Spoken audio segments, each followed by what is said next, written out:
praeitų metų ragų kolekciją, ką pavyko surinkti per daugmaž vieną mėnesį.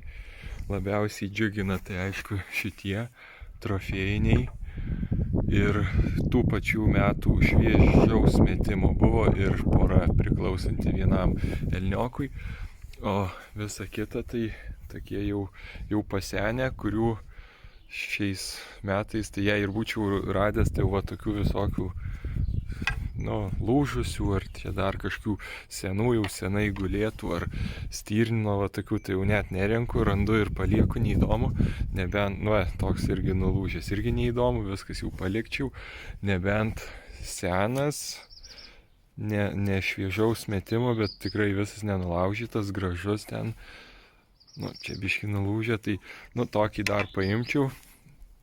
Stirnioko, jeigu irgi šviežias, tai viskas tvarkoj, paimčiau, gražus, neapžaliavęs, nenulaužytas.